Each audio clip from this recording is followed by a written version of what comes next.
Alex Mullen to make it 3-1 in the grand final. Puts in the penalty and wins the grand final for Campbelltown City. No one attacks it, comes back off the Fernandez. It's the goal! It's top! Oh! And then Talisman's got another one. Harry City back quick. Jake King, what a shot! My goodness me! Oh, can't teach that sort of stuff. Sends it in, keeps it low, and it's gone in! It's gone in! LA Uni have scored in time added. Tries to get under control, and the shot from Tolland! Salisbury into a 2-0 up! Still Butler with another chance, it's 2-1 to Playford! Persistence has paid off for Playford! One touch the keeper, puts it into the bottom corner. Beach gives him a shoulder after that as well. He's lost his clean sheet, and he's lost his head with a red card! David, this is massive! To make the girls sing and the geezers too, yeah, we're doing this thing. Hello, welcome to episode 19 of One Game at a Time. It is Wednesday, the 25th of June. A bit of a different episode this evening, but as always, we will start with my question. Going to you, what was your favourite toy growing up? There was some audio interference there, Sam. I didn't hear the question. My favourite what growing up? What's your favourite toy? Favourite toy?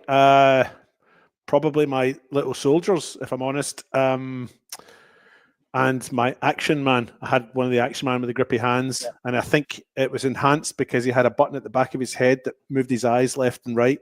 So I'm not sure what he was going to do, if he was looking for something up or down.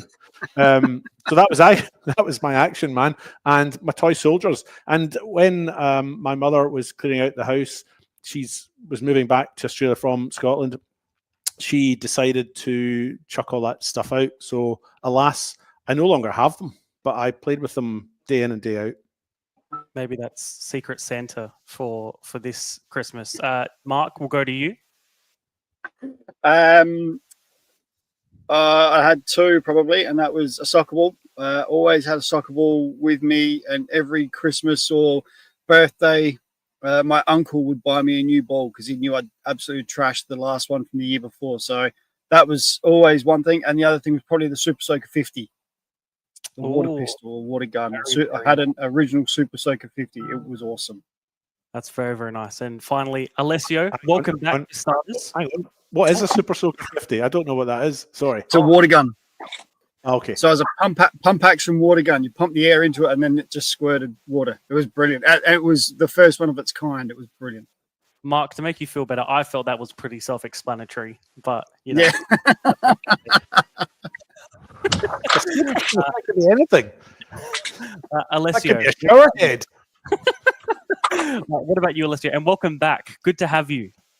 Nice to be here again. You probably see me this time, not in the dark light of my car in the car park for the first time in a while. But back on that Mark point, I had an Uzi water gun once, when I was younger. I remember it wasn't very good in water fights because it just sprayed everywhere and doesn't really aim very well. But I remember a couple of toys I had from at school. We used to get this thing. I don't know if you might have had it. Said the Scholastic Book Club. It was like a big brochure thing that has like all these toys that you could ask your parents and they'll never really get it for you. But I remember a couple of things I got there. One was it's like a spy phone or something.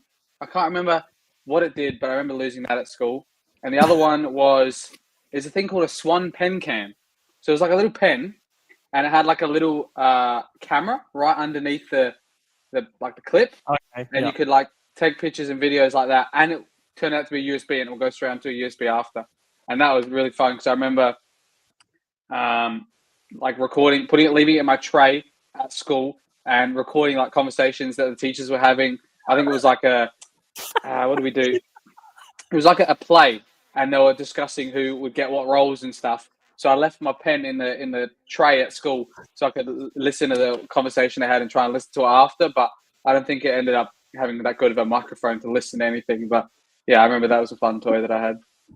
I reckon that's probably one of the best answers you've ever had for any of my questions. Good. Very, very good. All good answers.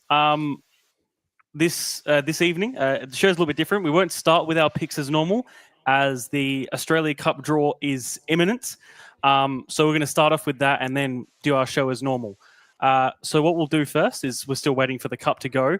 We'll just have a look at all the teams in general across the entire competition. Of course, our two Metro Stars and Croatia Raiders, as well as Adelaide United, the ones we're looking out for this evening. But I suppose in general to the three of you, what are maybe some fixtures you're wanting, not just for our teams as well, but for the whole competition? Alessia, I'll start with you. And I might have to cut you off depending on where the draw's going.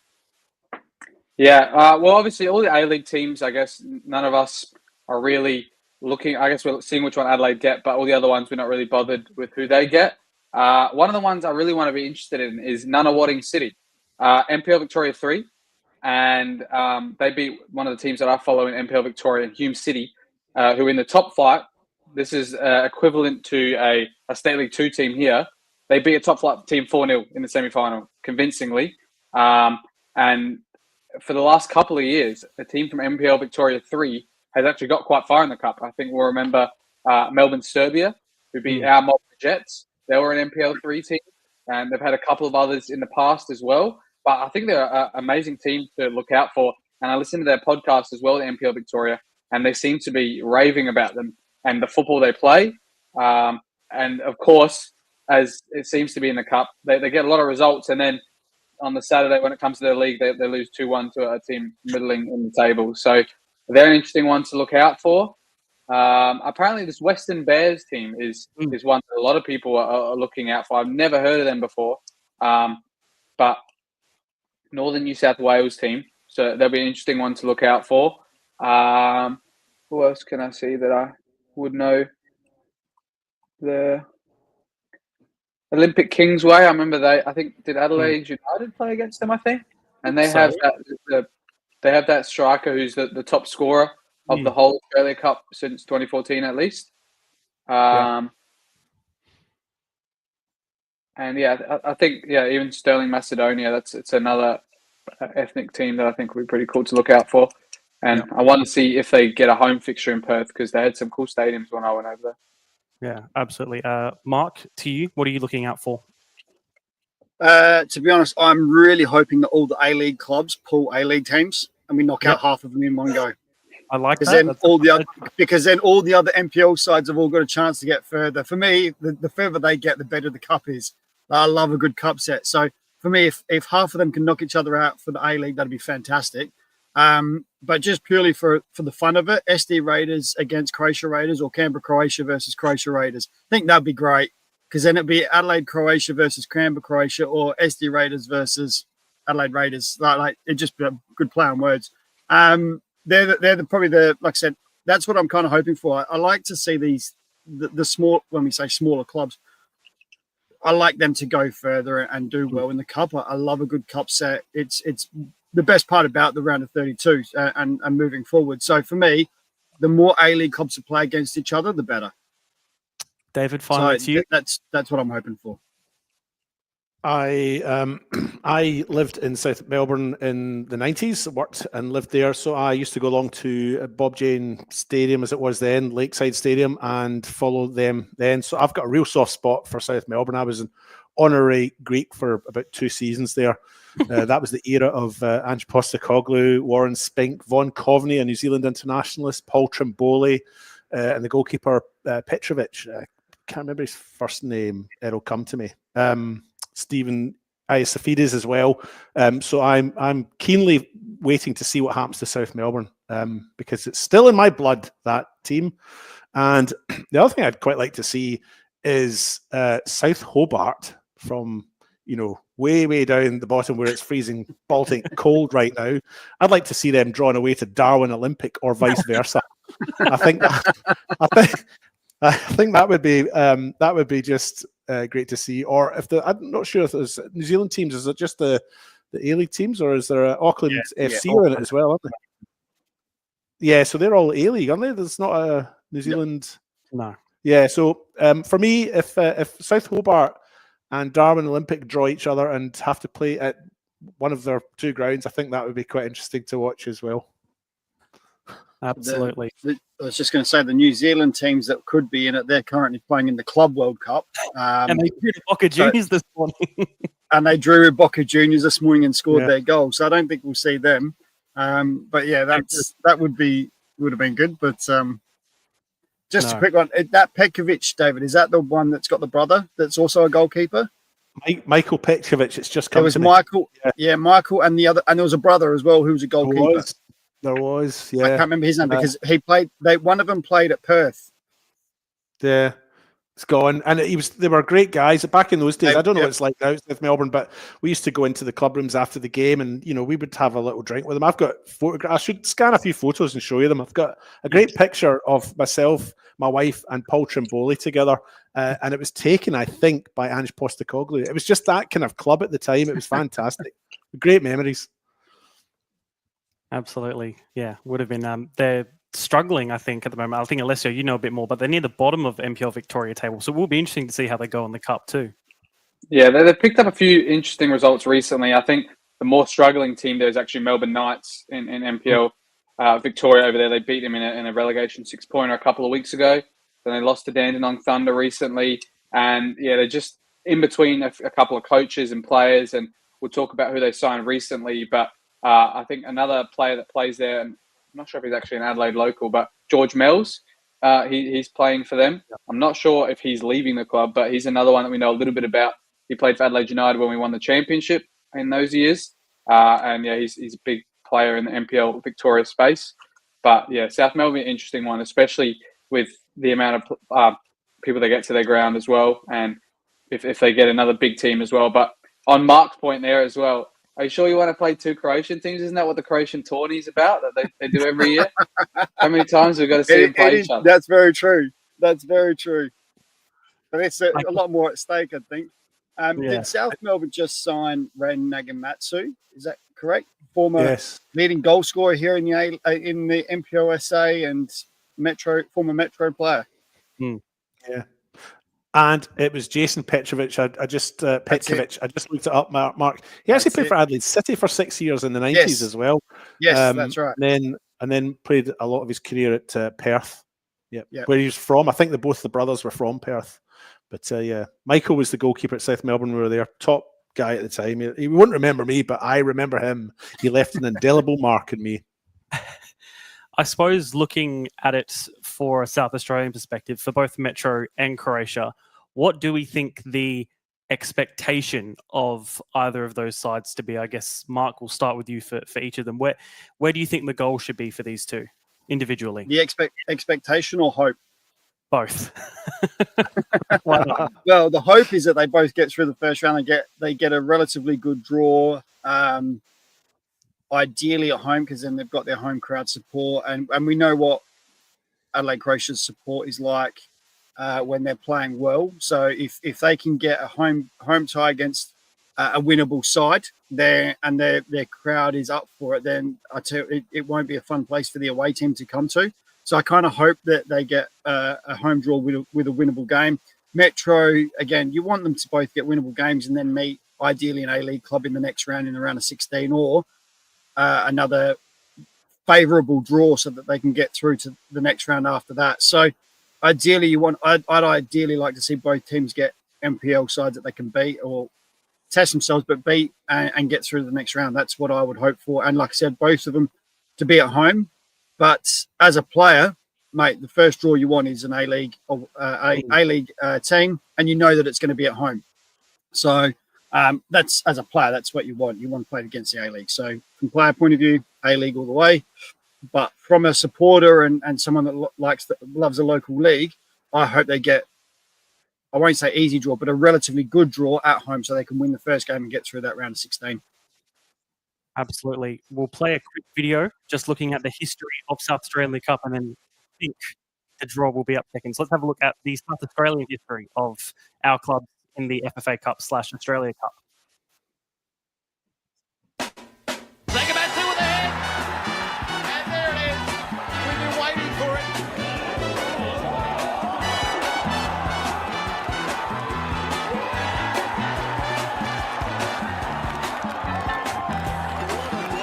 Urba. He's there holding things up again. Trying to go past Lowry. Lifts it up and he lifts it in from the tightest of angles. Urba is able to find just the smallest of gaps onto the post and into the back of the net. And they are celebrating Adelaide Olympic. Liam McCabe once again a ball across the goal, straight to an opposition player. And that's a great little ball through. And that is 2-1, and that is an absolute consummate finish. Can you mention it earlier, Bob? It is Conant again, I think, Kenny. The jock. Gets the cross. Bressan. Waters! Oh, what a goal! Zach Waters! Adelaide City are level, and it's an all-in celebration! What a strike there from Zach Waters, and absolutely nailed that one. Gets the cutback of Bressan again, just that blind pass as we spoke about in the first half. Zach Waters with the overlapping run, left foot across the face of Joe Gauchi, and he really had no chance. And the follow-up now, Ayubi! And the Metro Stars have scored! Well, a first great chance for Cameron Woodfin, denied by JB Long, but Austin Ayubi from a tight angle. Hamish McKay just looking first forward as he's going to send the ball across, and it's the opening goal of the game. Francesco Scamisi, just like that, the Jets are soaring at the home of the Matildas. Striking early, striking fast, and striking through. Kamara down the left-hand side. There's no support in the box, so he just has to lay it up and then right through the middle of them. The Comets have scored, and they've scored early. Fantastic play, and it's Briscoe who's able to put it in the back of the net. We played just 5 minutes. Defence of Inglewood. Now the ball comes back into the box. And hello, Fabian Barbera, you show off. What a goal. Overhead kick. Even Travis Dodd will be impressed with that. There's the third. Ioannis Simosis. Can he make it 4? Strike, shoot, scores. Easy as you like. Keeper went the wrong way. Nice ball. What a beautiful delivery now. Another chance here for Campbelltown. And can they capitalise with a second? And they do. Would you believe it? Number 2. This time it's Trimboli. Have given Campbelltown a 2-0 lead. I see it, but I don't believe it. Still plenty of time to go. Trying for third time lucky. This one again into the pack of players. It falls in! Dormer's done it! Matt Dormer! It's 2-2! Adelaide City do provide the twist in the tail. And Matthew Dormer, the school teacher by day, he taught a lesson there. What about that trickery from Fife? Asking for the penalty. Referee has given it. Campbelltown City. This one is another big one for Ian Fife, the 37-year-old captain. He sends the goalkeeper the wrong way, and we are on level terms in Adelaide. How does that bring back memories for you boys? Were any of you there at any of those games? Was that a few? Yeah. Definitely, most of them. He's more specific, surely. I actually can't remember. It all becomes a bit of a blur.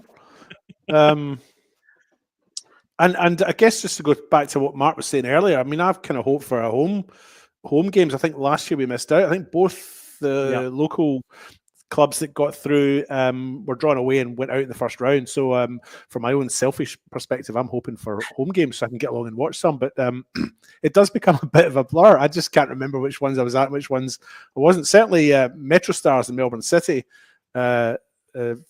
feels like it's fairly recent. Was that last year? Was that 2 years ago? Well, 2023, yeah, 2 years ago.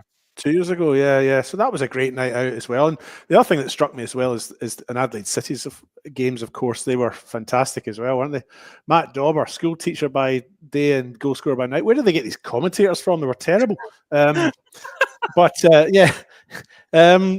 certainly, I just love the cup. I just think it's great, and I hope we get a home game.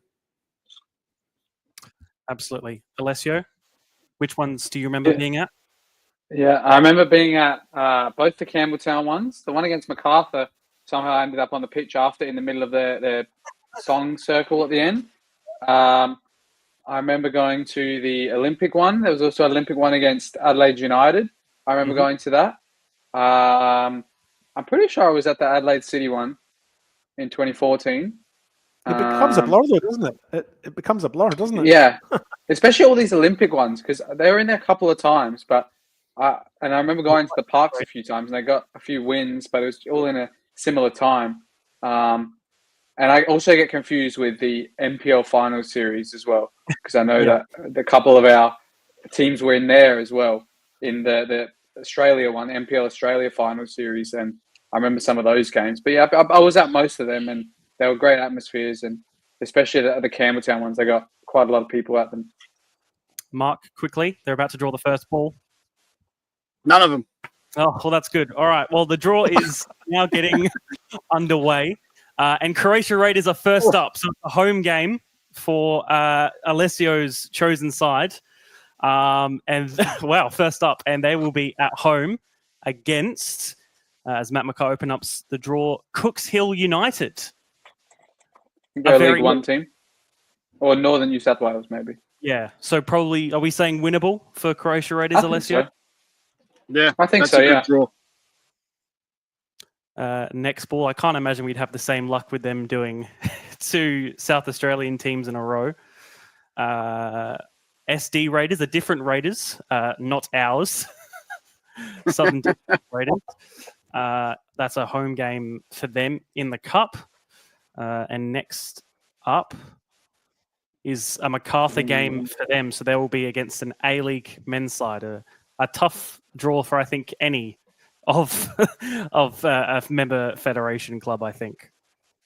But just looking back on the Croatia versus Cooks Hill game, David, big occasion. And even though Croatia's current league position, as I said, you would imagine it's probably winnable for them. Yeah, I've just had a quick glance there. It looks like Cooks Hill United sit second bottom of the NPL Northern New South Wales. Interestingly enough, one of their former coaches is Warren Spink, who I've actually already mentioned tonight. He played for South Melbourne in the 90s. He's not the current coach. But look, 9th in the NPL Northern New South Wales with 4 wins in the league and 8 losses. Looks like defensively they're a bit leaky as well. I think that's a winnable game. Absolutely. Who knows, though? Who knows? That next one is Auckland versus Gold Coast Knights. A very, very interesting one for those two. And I hope it is able to be hosted at all the NPL clubs, they all get the home game. They get the home game. Yeah, but we have had the situation in the past where they haven't been able to host at their home Yeah, ground. but they'll still host it within the facility, which is good. So they have a grass pit, so it should be. Yeah, very true. Auckland versus Gold Coast Knights. We just had Olympic Kingsway, which Alessio, you spoke about a little bit earlier. They will have a home game against Melbourne Victory. That's a nice, easy one for Olympic Kingsway to have to deal with, but it is a home game for them, of course. West versus East in what I will imagine be an interesting one there. And if Melbourne Victory as well have strengthened as well. They brought in Louis Dorigo, Alessio, another South Australian, along with a few other signings as well. Yeah, well, hopefully he plays a bit more than the other South Australians who've been there in the past, the last couple of years. Konstantopoulos, Noah Smith, Tommy Urich, like a couple of them went there and never ended up getting game time. So hopefully for him, he does find his way in the midfield. I know they got rid of I think Monge, who went back to the NPL.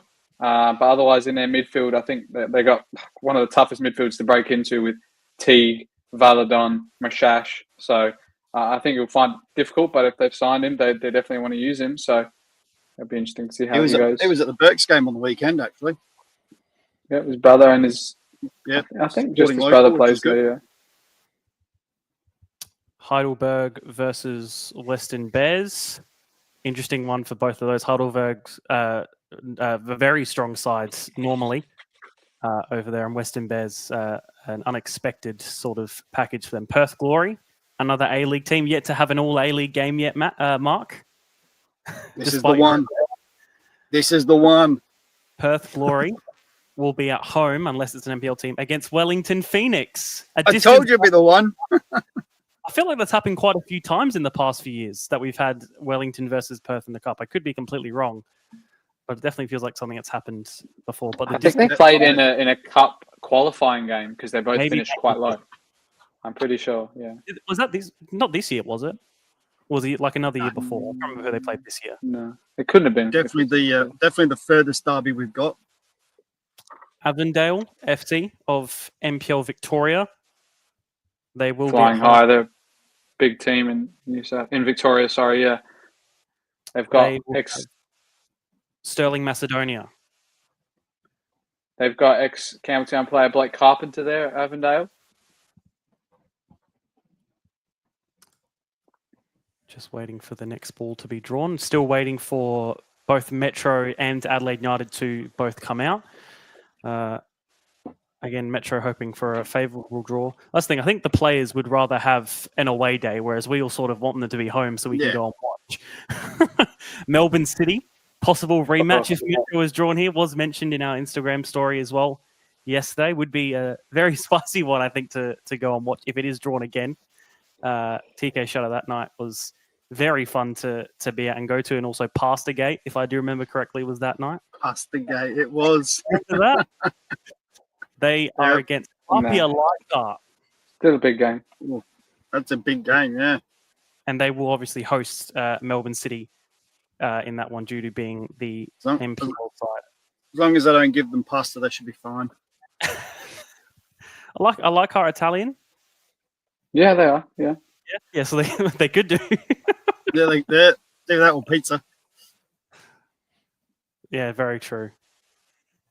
Again, just still waiting for the balls to. Just looking at the Cooks Hill team and their league at the moment. They're sitting, as David said, quite low, but there's a few teams around them all on very similar points, so they could find themselves in some trouble actually. So I think that's a great draw for Raiders. Brisbane City. Sorry, David, you go.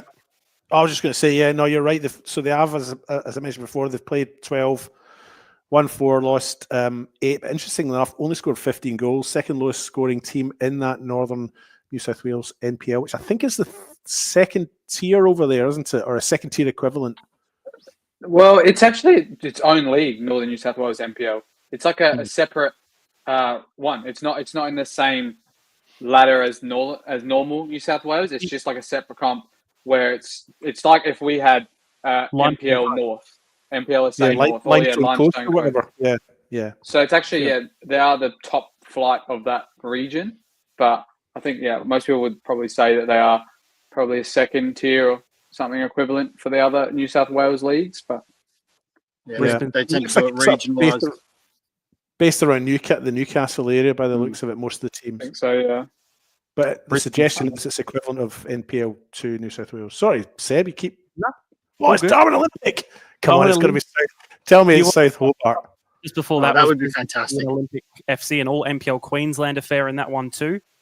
And that's what you don't want. You don't want to get a team that's from the same league or same region because they're no travel fun or anything like that. You want something a little bit different. Tell me it's Hobart. Nunawading. That's an interesting one. Yeah. I reckon that's probably an easy win for Nunawading there.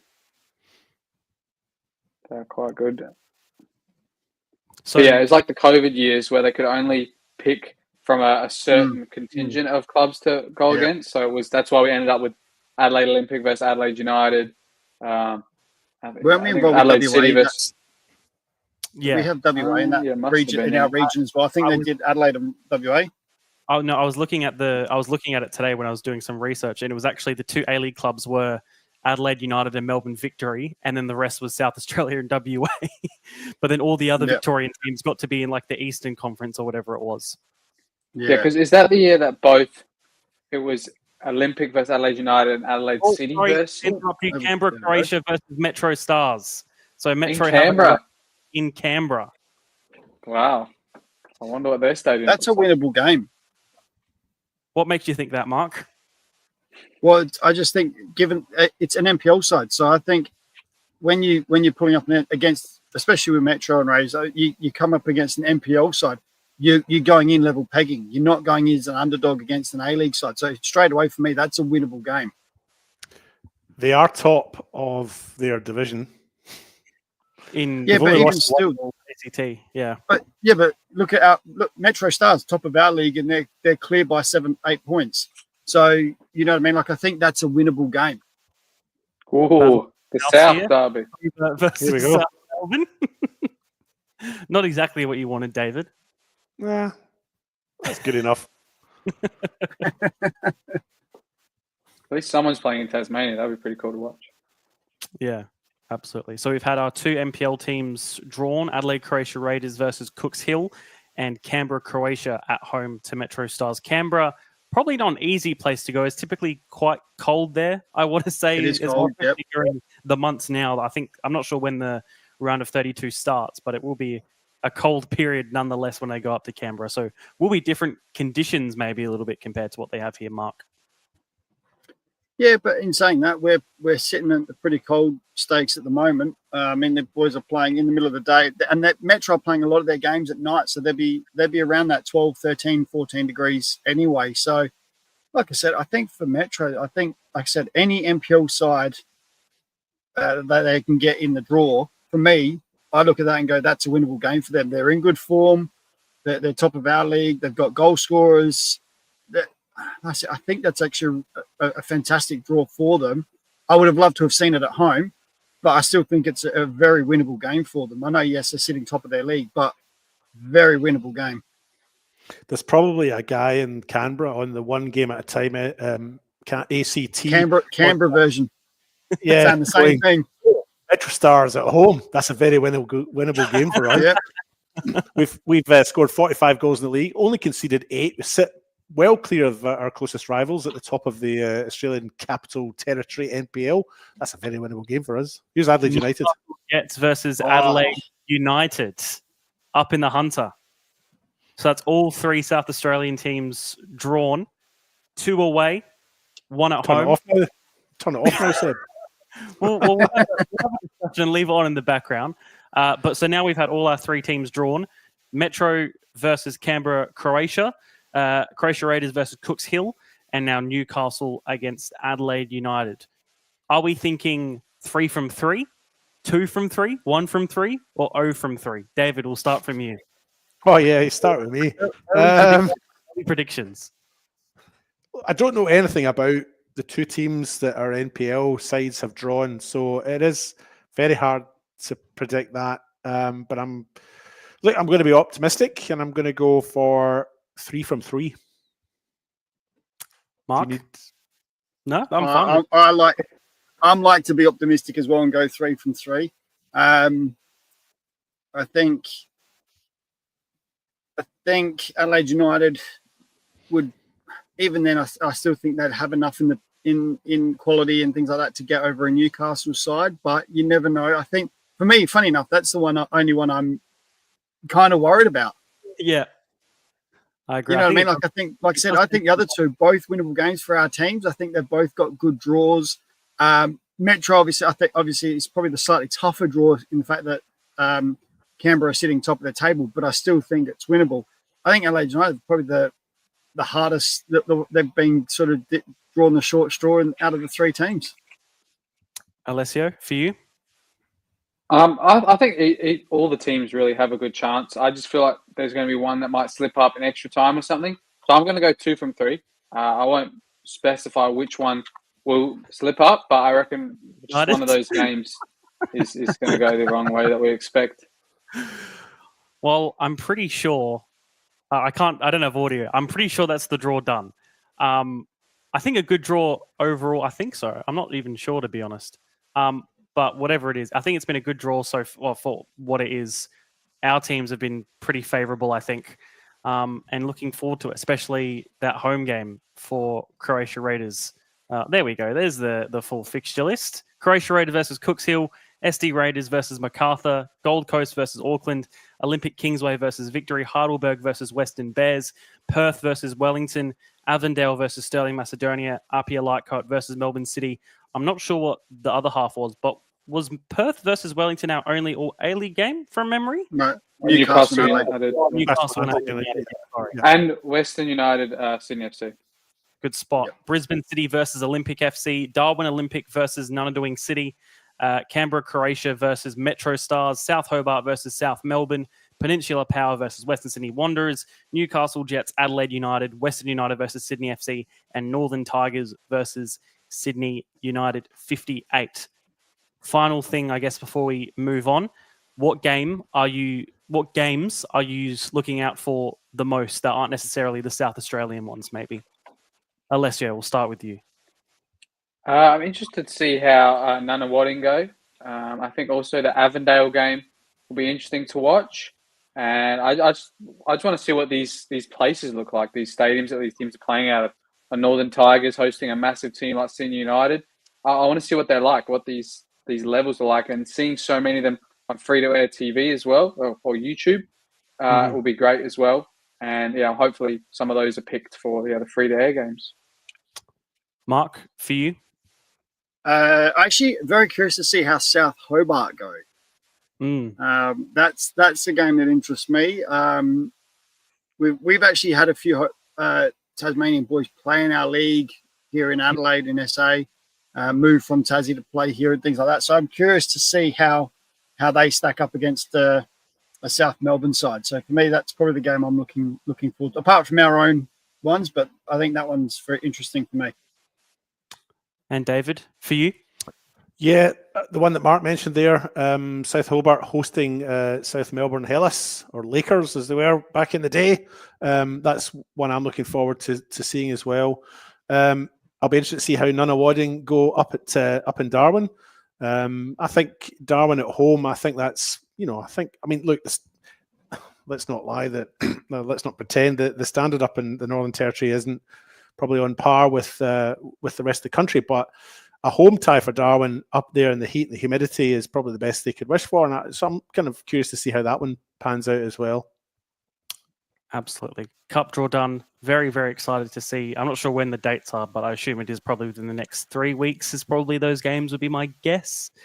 But I think looking forward to being able to attend Croatia versus Cooks Hill United. Whether or not that is, I would really hope it's played at the Croatian Sports Centre, but we have had, in the past games having, like Modbury had to play at Service FM when they had to play against MacArthur. But hopefully a place like the Croatian Sports Centre can hold an Australia Cup game, because I think it'll be very special and also very tasty and smell good. I wonder what are the rules around it? Why wouldn't the Croatian Sports Centre be a suitable venue? I want to say it's a broadcast thing, probably more than anything. Sometimes it's a pitch. Sometimes it's like lighting, like fans, stadium, like seating, that kind of stuff. I actually think Raiders, from their point of view, I reckon their only issue may be the broadcasting issue. Pitch should be okay. The change rooms are big enough. Everything else there should be okay. I just think it might be broadcasting. Yeah, if I had a guess, I imagine they'd probably do what they did at Campbelltown whenever they had a home game, is that they just make a whole new scaffold on the other side. And that would be my guess is what they might try and do to try and have that as a home game. But yeah, very much looking forward. Just quickly, the round of 32 drawn today, the matches are played between the 19th and the 30th of July. Is that within 3 weeks? Was that guesstimate right? 4 weeks, I guess. End of next month. Close enough. All right, perfect. Done with the cup draw. We can move on with our regularly scheduled show and with our picks of the week. And we'll start with David, we'll start with you. Wow. Okay. So my this has become a bit of a regular recurring theme. It's the mishap of the week, and this is I don't know, for some reason over the last 3 or 4 weeks that I've been out at games, I've witnessed mishaps. So this week's mishap is Inanna Tuvey throwing the ball at the back of Harriet Burnett's head during the West Adelaide game at home to West Torrens-McCullough. And I believe, Seb, you've got some footage. Now, I'm hoping that this was a complete accident and not intentional in any kind of way, but you can be the judges when you see the footage. The ball is played through to the goalkeeper, Tuvey, who picks it up and seeks it to quickly distribute it and does this. Yeah, Inanna Tuvey came out well. I'm following. I don't think that was intentional. No. Harriet Burnett with the back header there. Yeah, so that's my first pick of the week. Was that funny, guys? There wasn't a lot of response. Well, that was good. Okay, good. You're still there. Okay, and that follows on from Mark's lines person assistant clash, and then Regis Quiffelite looking for a penalty in my game that I was commentating at Croydon 2 weeks ago. My second one was West Adelaide. I have signed a couple of stars, and Seb, I don't know if you've got the team sheet there that you can bring up for me. I've actually not. I wasn't prepared for this to go first, but you can see there they had 2 players on the bench: Best Irakoze, Socrates Tsangari, and I was just delighted when I first saw those 2 names there. I mean, I can't remember the last time, or if ever, the names Socrates and Best have been listed on a team sheet together. So that made my day. Best and Socrates. And my third one is actually a little bit of a comment, and I am by no means trying to speak negatively about our game in any kind of way, or a club or whatever. But I was running the line at what would have been a 4th or a 5th tier game in South Australia, and I got the lecture before the game started from the referee, as they do. I don't know if you guys run the line at games you attend, but when you're doing the community stuff, the referee will often take you aside, and rather than asking you if you've run the line before, or if you've played the game before, he'll just spend 10 minutes guiding you through the rules. And then I got a little test, actually. He put the ball down in the line and then asked me if the ball was in play or out of play, and I actually got the question wrong, because the angle I was standing at, the ball looked out to me. But then he said, "Oh no, you have to stand over the top of it." So I was a bit embarrassed by that, because I got the question wrong. So the game started, and then I noticed only after the game started that both sets of goals were not in a great state of affairs. One goal, the netting had all come away from the top, and the other goal, the netting had also come away, but the post was leaning and was held together, in fact, by gaffer tape. And there is the picture to show that in evidence. So this was a real surprise for me. I mean, like community football, I get it. Maybe the these goals aren't cheap and so on, but this didn't look like a recent piece of damage. This looked like it was maybe something that had been long term and maybe been like that for a while. It was also at this ground. It was the only pitch with full size goals. So I'm assuming that the club that plays there plays all their goals, their games there. So I spoke to the referee at half time and I said, "Oh, do you have an obligation to report that?" I'm surprised after my tutorial at the start of the game that this was allowed to go ahead, given the state of the nets, because the nets were literally not taped at all at the top of one end. And his response kind of surprised me, and I'm sure it's true, but he said he isn't obliged to request or report this to FSA or to make a statement to the club. And he added to that his only other option, if you like, was to postpone the game or cancel the game, and nobody wants that. And I agree with that. Nobody does want that. But the thought occurred to me that there's a gap there in the process, that if you are playing at a club or playing for a club and you have facilities like that in that kind of state, then it shouldn't be that way. I mean, I'm sure people are paying decent money in terms of fees to play the game.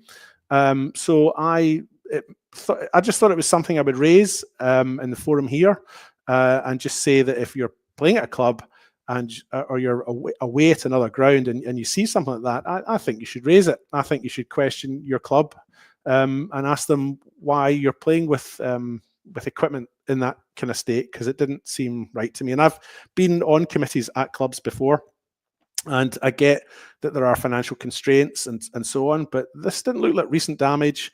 and it was really substandard. And I would, in fact, suggest that it was maybe dangerous as well, because that post was being held up by gaffer tape. So I just wanted to mention it, and I just wanted to say that if you see something like this, raise it with your club. Ask them what can be done about this. That was all.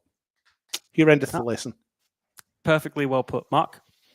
I was just going to say on the back of that about the obligation from a referee. I remember years ago now, a referee had that issue with the net hanging below the bar, and he jumped up to hook it back onto the hook and got his ring, because he had his wedding ring on, got it caught on the hook, and actually just ripped that off and ripped half his finger off as well. So after that, they made a conscious effort. It's if that's like that, the refs aren't to touch it. So that's probably part of the reason why there's no obligation there, is from a safety point of view. Yeah, but he also said that he wasn't obliged to report it, which surprised me. That surprised me. I thought he would have reported that to, if not the club, certainly the governing body. But he said that that's not his responsibility. In fact, he said that it was down to the club to report it. But that didn't make sense either. Why would a club report its own? You know, we've got a goal that's about to fall over and report that to the governing body. That didn't make sense either. So a couple of things didn't add up. But I guess the point was I was just a bit disappointed, you know, that people are paying fees at that level. They're not being paid. They're paying. And they're playing with equipment that was really substandard. And that's, I get, as I say, I've served in committees at clubs, and I get there are pressures and financial constraints and so on. So maybe there's more to the story than just that. But it didn't look like recent damage. It looked like it's something been there for a while. Good point raised, David. Thank you for that. And Mark, we'll go on to you. My pick of the week is the transfer window is open. So I'm guessing Alessio, our Fabrizio Romano of the SA League will know all the ins and outs. But yes, our transfer window is open. I believe it's only open for this week. So clubs can trade, buy, swap, do whatever they want with players and get rid of teams and create new ones. If they're struggling, or if they want to push for finals or cement their place in finals. I know that we've already had a few moves. The likes of the Cove have announced 4 new signings this week. In the likes of the Rideout brothers, Josh Coyne and Yuki from LA Blue Eagles have all come across to the Cove for the rest of the season. I'm sure that's them trying to push for that final couple of spots in the playoffs there. And I know the likes of Barnett from Raiders has signed at Sturt, which Alessio, I'm sure, will know more details on. But yeah, there's the transfer window's open. You will see a few players changing shirts this week. And if they haven't already, that is, they might have already agreed to and haven't been playing, and they'll all of a sudden be playing this weekend. So keep an eye out for any transfers and especially Friday afternoon. There's quite a few that go through on Friday afternoon. So we need our own Sky Sports reporters, or should I say one game at a time supporters around the place for those last-minute trades. No, absolutely. Well, did you have another pick as well, Mark? No. Oh, okay. I don't know. We'll go to you. You're back. What do you have for us?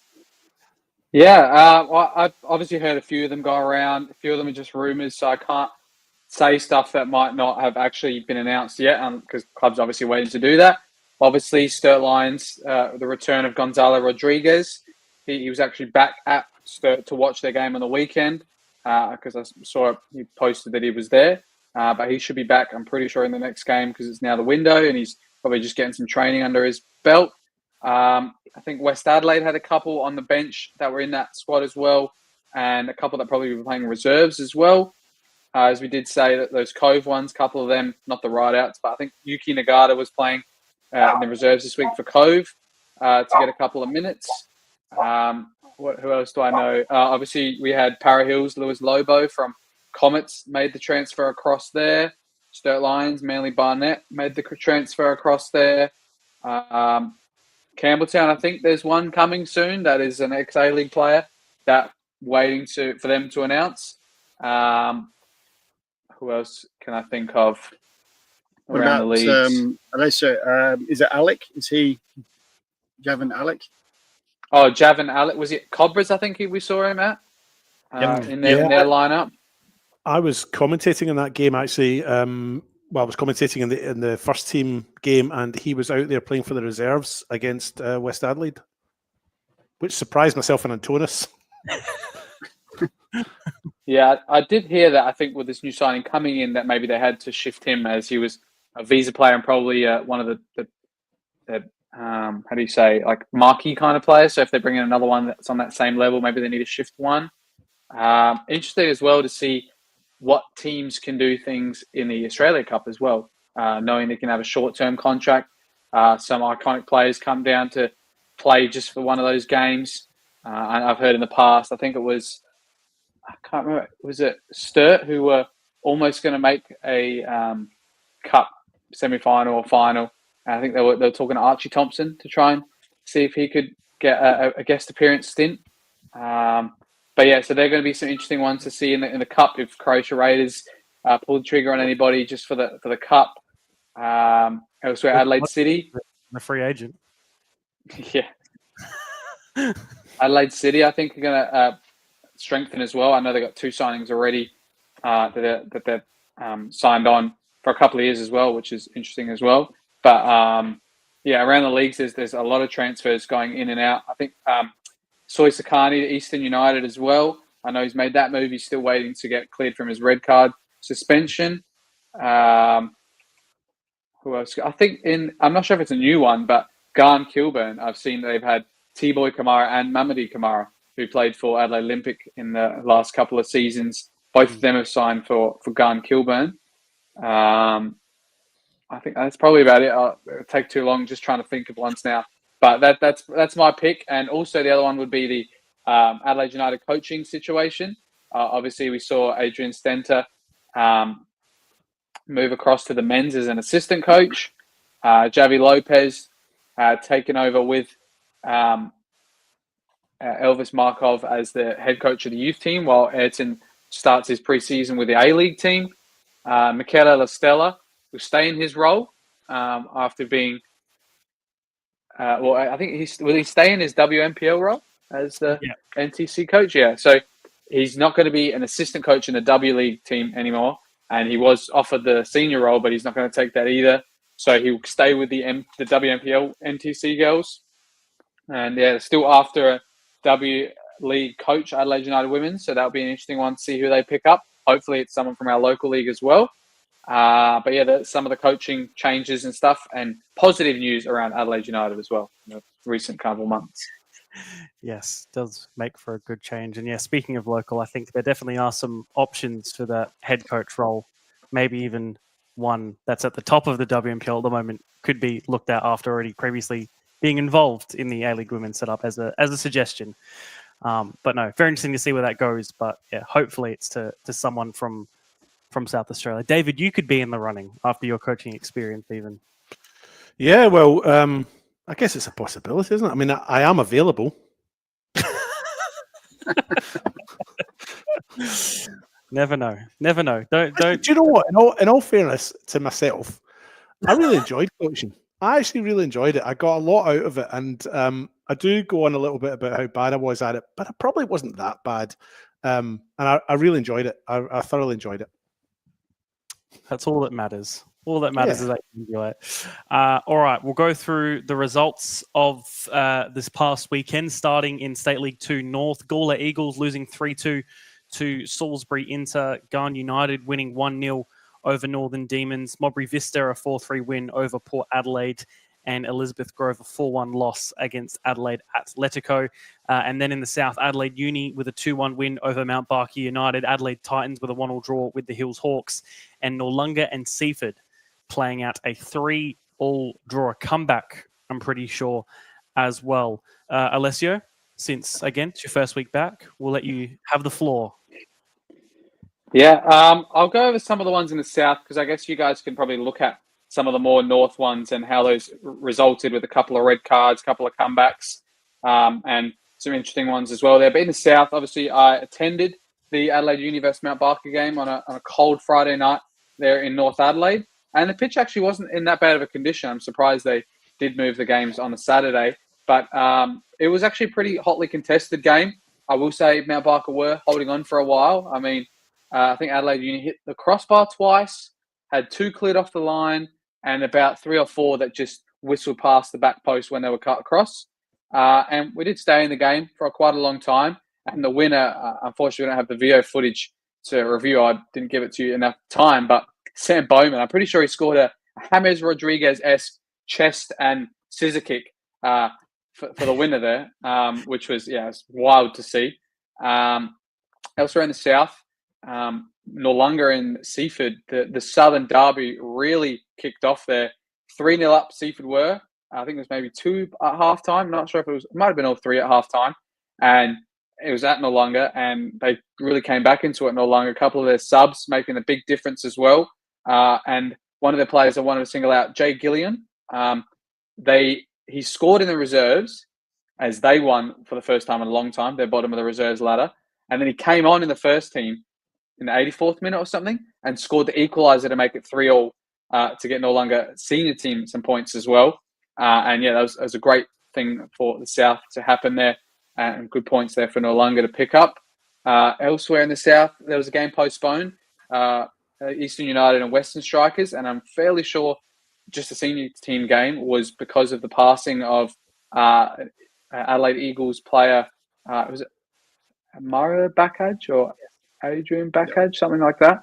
I'm not sure what the relation is to Dennis, of course, but he was a much-loved figure in the Albanian community. So I'm pretty sure that's the reason. Postponed the senior game, had a minute silence in the reserve game, black armbands, etc. Interestingly enough, a couple of the senior players for both teams played in the reserves for that game. A couple of weeks ago, I think we talked about Shaheen Nurjaim. I think was he 350 games maybe? He played in the reserves for Western Strikers. City Krecker for Eastern United senior team, one of the centre-backs. He played in the reserves as well. So it's interesting, a hotly contested game there as well, with Western Strikers winning that reserves tie as well. And it keeps it nice and tight at the top of the table in the reserves league. And for some of those players, just getting some healthy minutes in their legs as well if they're not starting recently or need to keep up their legs. But that's, about the update from the South that I can give. Just having a look at the table before we do move on. Eastern United sitting top by 3 points in front of Adelaide Uni, and then a 9-point gap with Western Strikers below them and Seaford just behind them as well. Titans, Hills Hawks, Noarlunga and Mount Barker rounding out the rest of that 8-team league. Mark, we'll go on to you about the North. Yeah, look, the game probably that stood out for me the most was the Mobry Vista Port Line game. Mobry Vista getting the win, which put them 3 points clear of Gawler Eagles in second, which Gawler had closed that gap, and because at one stage Vista were clear out in front. But that game, it was Port Line were actually, Port Adelaide, sorry, were 3-2 up with only 15 minutes to go, and Mobry Vista came back and scored 2 real quick goals, 73rd, 75th minute to get a 4-3 lead and then hold out for the rest of the game. The other game, I think the other one that's probably a bit of a surprise is Adelaide Atletico. They've now jumped to third on the table. A big win over the Grove on the weekend in 4-1. So I think that's probably a bit of a surprise for me. I wasn't expecting them to be that high, but massive win. I know Grove have been struggling a little bit, but it did surprise me in that result. And the other one was obviously Salisbury Inter getting their win over Gawler. We know they've been in a bit of trouble lately with they had some trouble with Garn a few weeks ago. So them to get a big win over a high-flying Gawler, no pun intended, being the Eagles. But a late winner there from Marcus Marchioro in the 76th minute to make it 3-2. So the league there is looking quite fascinating in the fact that, like I said, Gawler and Mobry Vista out front, but then Adelaide Atletico really jumping the late table there with over Salisbury into Port Adelaide, who I think would be disappointed. And same with Northern Demons, have tend to, obviously, as you can see, they've lost 3 now on the trot. So it's shaping up to be quite an interesting battle there for those last couple of playoff spots in the convoluted final system that they've got. And as we can see there at the bottom there, it highlights both teams losing points. Salisbury United, Gun United have has been deducted there 6 points. So that's now confirmed. So that's obviously put a real dent in both their seasons. Yeah, absolutely. David, anything to add? Just a couple of things. Firstly, it was interesting to note that Mount Barker were the only team that lost in South. You don't see that very often, and I don't mean to bring it up, Alessio. I know it's blah, blah, blah. Anyway, so yeah, it was just interesting to see that only one team lost in that entire division. And the other thing I was just going to mention was I was just going to dip my toes into the collegiate league, if that's okay with you, because yes, but with Mount Barker, staying with Mount Barker. Jake Forrester. Mark, you might know that name. I do know that name, yes. Yeah, so Jake is currently playing with Mount Barker's collegiate side. Scored a hat-trick at the weekend. He used to play, I think, FK Beograd, maybe Croatia Raiders. I can't remember all the NPL teams. He was a bit of a journeyman. But boy, do I feel old, because I used to play with Jake's father. I used to play against him in the original Hills Derby, the Stirling versus Handoff derbies of the 90s. And then I played alongside his father, Wayne Forrester. But Jake scored a hat-trick at the weekend, so a shout-out to him for Mount Barker in the Collegiate League. That was it. I'm done. That's it. Well, be prepared, because I'll start with you for the next one. But Alessio, we'll go to you quickly. I was just going to say, mentioning about the Hills as well, I did have a chat with the Hills coach, Nigel Gill, because there was a weird stat line that a couple of weeks ago, both the Hills teams had 3 draws in a row. Then Mount Barker had 4 in a row, lost the game, and Hills Hawks lost the game and drew again. So both of them have got 4 draws in their last 5 games, which is a weird stat. And it seems like both teams they're getting closer. I mean, if you look at their scores, they're only about 1 goal out of games, or most of these draws, they're probably leading in and conceded one after that. So yeah, it's just interesting to see how close they are to. If 2 of the 3 of those results go 1 goal different, then both those teams might be out of different positions in the table. But it's just a weird stat line as well. And I guess I wanted to promote my team, the reserves, as well in the State League 2. We beat Adelaide Uni's first team, which are top of the ladder. I think they've only lost 1 game or maybe 2. Got revenge over them last time. We were 2-0 up and ended up drawing 2-2. So yeah, we're up to second in the league, which I think is pretty big for the club, and hopefully can have a historic year to be the first ever Barker team to make finals. But yeah, absolutely. All good to move on. Perfect. On to the WSL. Cove winning 3-2 against South Adelaide in a Southern derby. Elizabeth Grove with a 1-0 win over Adelaide Jaguars. Sturt with a 2-0 win over Modbury Jets. And Modbury Vista with a 2-0 win over Western Strikers. David, we'll start with you. Elizabeth Grove have not lost in their last 5 games, which is remarkable when you look at their start to the season. Yeah. So had that decent little cup run, didn't it, at the start of the year, and we all thought their opening league games were promising much, but let's be honest, they failed to deliver, and they sat at the bottom of the table for quite a while. So I think our tips for them for the first couple of rounds, or our predictions for them for the first couple of rounds, were probably wildly inaccurate, because we thought they would do well, and they didn't. And then, of course, we all just started picking against them. But lo and behold, as you say, they've won 5 or 6 in a row now, and find themselves 4th in the ladder, and just 4 points behind Jaguars. They do have Modbury Vista next, high-flying Modbury Vista next, so I'm not sure. That'll be a very interesting match in terms of what happens there. You know, Vista have slipped up in recent weeks. They've got a loss, and I think it was 2 weeks ago they had a loss. Three losses right now. Yeah. So that'll be an interesting game to see how Grove go there, see if they can continue that momentum and climb the ladder. If they win that and Jaguars lose against Sturt, then they'll be within a point of Jaguars and moving up into a 3rd spot. So huge turnaround, and wow, didn't we pick them badly at the start of the year, saying, "Oh, this is a nightmare," but good on them climbing up the ladder. The other game I'll touch on, if that's okay with you, Seb, is the big Southern derby between South Adelaide and the Cove. Cove winning that one 3-2. Now, it's not enough to get them off the bottom of the table. They still sit 2 points behind South Adelaide. But can I just mention again, Gracie Curtis, a young lassie that I've mentioned a few times, scored a hat-trick in that game. So she scored all 3 goals. From memory, Cove were 3-0 up 2 late goals from South Adelaide, but a Gracie Curtis hat-trick. And just to go back to what I was saying before about my coaching, Gracie was one of my students when she was a junior, and I like to think that she's doing well because I've had a little part in that progress. So good on you, Gracie. I don't know if she's listening or not. I know she does follow us, so I was really chuffed to bits for her. So a hat trick for Curtis. And yes, up at the top of the table, Modbury Vista, just quickly touching on them, had another win, 2-0 over Western Strikers. Keeps a 2-point gap between them and Sturt Lions in second. Sturt having a 2-0 win over Modbury Jets. Very, very good. I was going to say maybe her doing well now is due to your absence in her playing career. That could be the other way to look at it.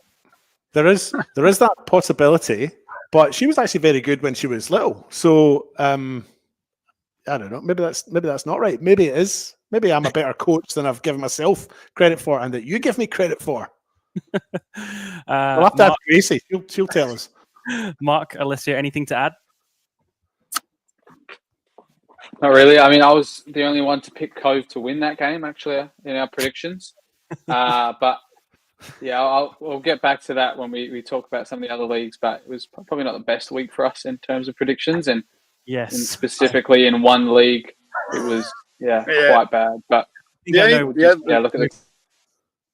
The only other thing I wanted to say was that goal difference.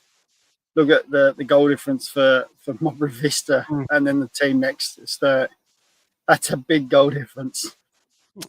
Yeah, it will be very crucial, I think, when they play each other again in a few weeks' time. Just looking at that table, Modbury Vista's top only by 2 points. So meaning that next game between Modbury Vista and Sturt could be promotion deciding, almost I think would be. Adelaide Jaguars behind them, a 12-point gap in third, and then Grove 4 points behind them in fourth.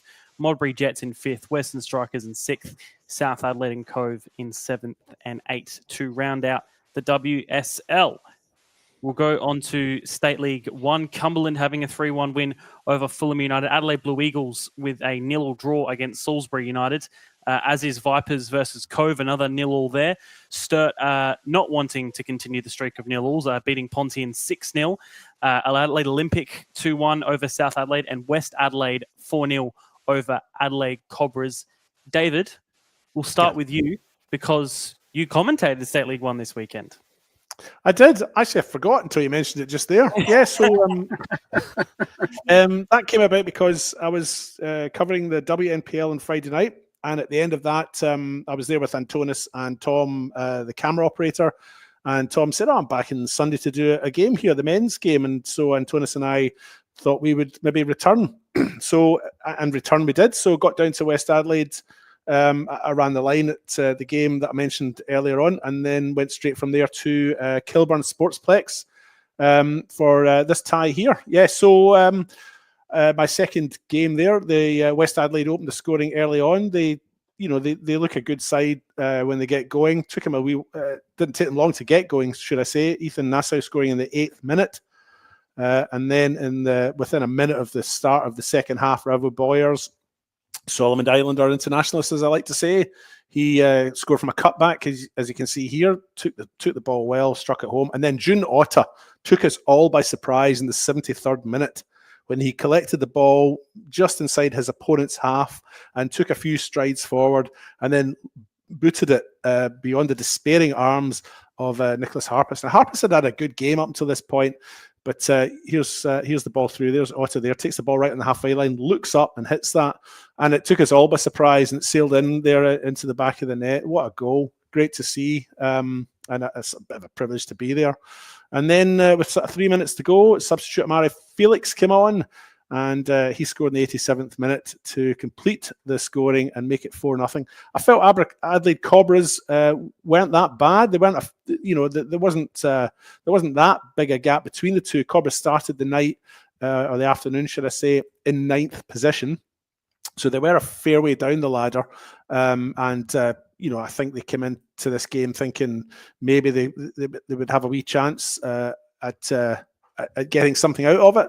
Unfortunately, it wasn't to be, and West Adelaide were probably marginally the better of the two teams, but 4-0 certainly a bigger scoreline than the match probably should reflect. If that am I making sense? That makes sense. Yeah. So, but that June Otta goal was superb.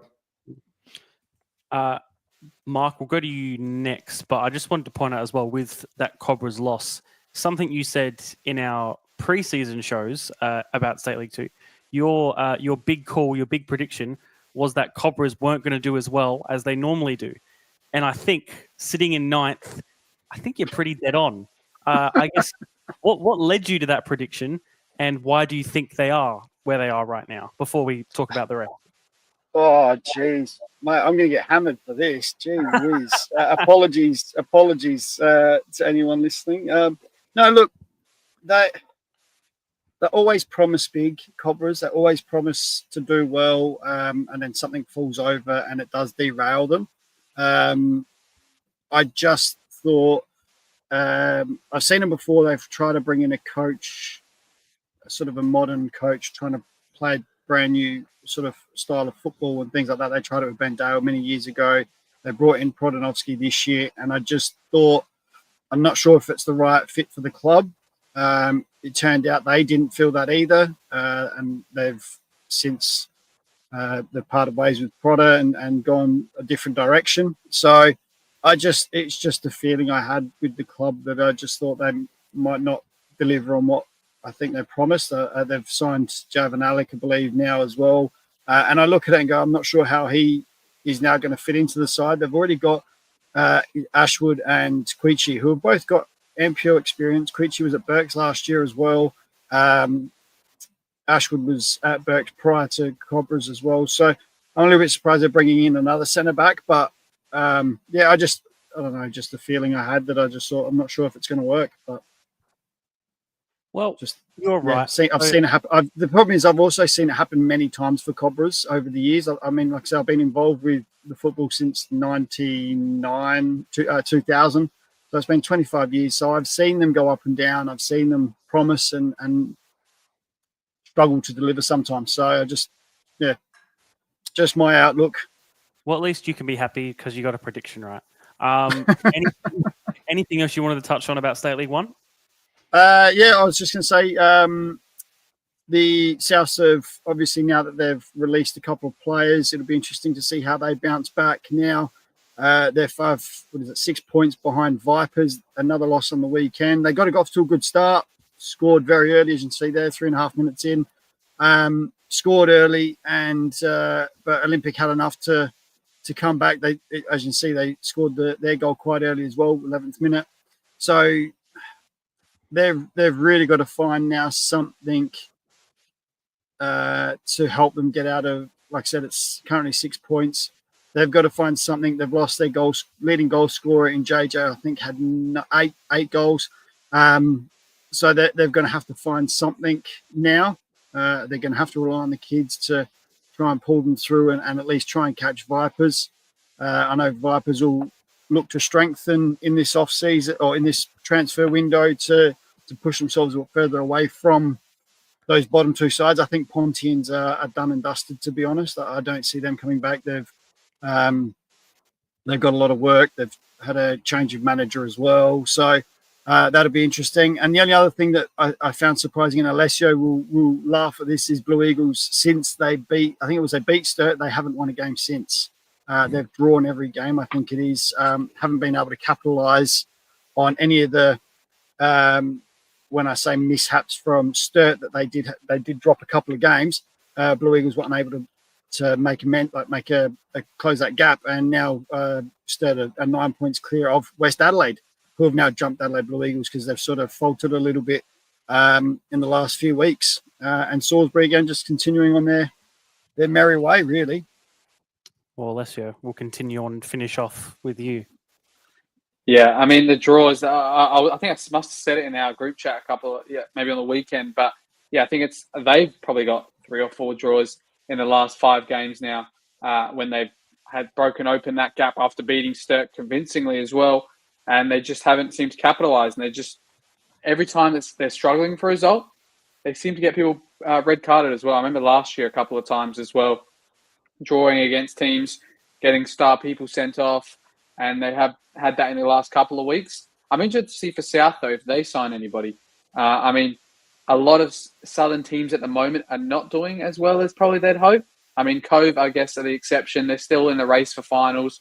But compared to the other ones, your Seafords, Noarlungas, South Adelaide, Sturt, if you can kind of count them, they're probably the outlier. But otherwise, it's probably hard for a team in the South that is not contesting for a finals position to probably bring someone in to maybe save their season. So I'm interested to see if they do pick up anybody after losing both the rideouts. But yeah, for Sturt as well, it's an interesting conundrum they have now. Obviously, they have parted ways with Soy Sakani, one of the strikers.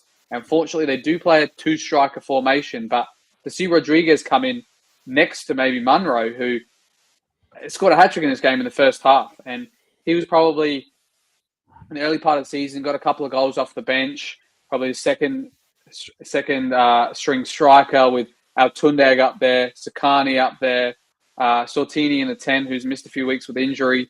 But he's come into his own. I mean, for a player who's off the bench, and this is probably maybe one of his handful of starts this season, I'm pretty sure he's maybe second top scorer at the moment. And he's definitely Sturt's top scorer. And yeah, I'm interested to see how much better can Sturt even get with a natural 9 in Gonzalo coming up next to him? Can we see a double digits game in the State League? I don't know, but if there's a team who might surprise us, I reckon it could be Sturt, who can turn it on against maybe one of the lower teams. And yeah, we'll see how that can transpire. But yeah, otherwise in the State League, was it 2 0-0s this week? I wish we had the stats to see the last time a league had 2 0-0s in it. Specifically, the State League one, who scores more goals than any league. But yeah, 2 0-0s was a wild one for me to see. Yeah, especially as well, a red card as well for Cove in that game. And then, as you said, yeah, making a 0-0 too. Very interesting in a league that tends to have quite a few goals, I think, more than any other, I'd probably guess, as well. We'll have a look at that table as well for SL1. Sturt sitting 9 points clear at the top, with West Adelaide behind them in second on 30 points. Blue Eagles 2 points behind them in third. Salisbury as well, 2 points behind them. And then Fulham as well, 2 points behind them. And finally, Cumberland as well, 2 points behind them. Olympic only the 1 point. Cove, another 2 points. Cobras, another 2 points. Vipers, another, I think that's 3 points if my math's correct. And then South and Pontian in 11th and 12th. South Adelaide, currently 6 points needed to at least try and somewhat be out of the relegation zone. But as you said, Pontian looking in harder and harder as the weeks are going by. We'll go on to the WMPL. Adelaide City losing 3-4 to Adelaide Comets in what was a late comeback in the end. West Adelaide completely demolishing, to be frank, West Orange Bocala 7-1. Salisbury Inter a 5-1 win over Campbelltown City. Flinders with a shock win over NTC 2-0. And Metro United a 2-0 win over Adelaide University. David, we'll start with you again. As you said, you were at Kilburn twice this past weekend. Yeah, I was. So the game that I'd been allocated this week was West Adelaide at home to West Orange McCullough on the Friday night.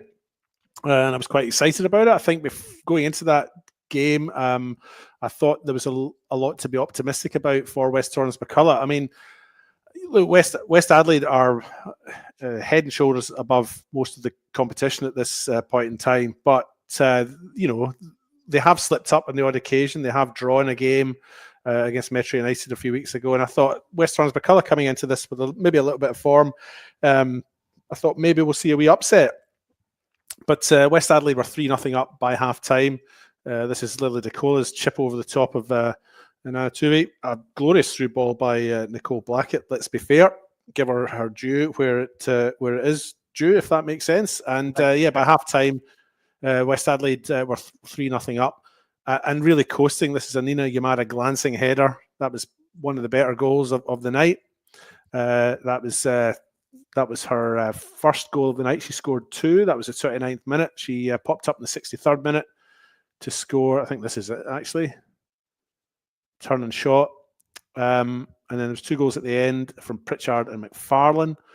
Both were good goals too. Pritchard's was a shot from distance. Actually, I think McFarlane's is kind come off her head from a corner. But West Adelaide just coasting by the end of it. It became a bit of a training drill. Talia Bilardo did score towards the end for West Torrens-McCullough, but by that time they were 7-0 down, and it was really just scant consolation for them. I hope West Torrens-McCullough can bounce back from this. I can't remember who they've got next. Metro. They have Metro United next, so that's 5th versus 6th. So hoping they can bounce back from that, because it would have been thoroughly demoralising for them. But West Adelaide coasting, really. Yep, absolutely. Mark, to you. Yeah, I was going to look at just mention the Adelaide Comets game.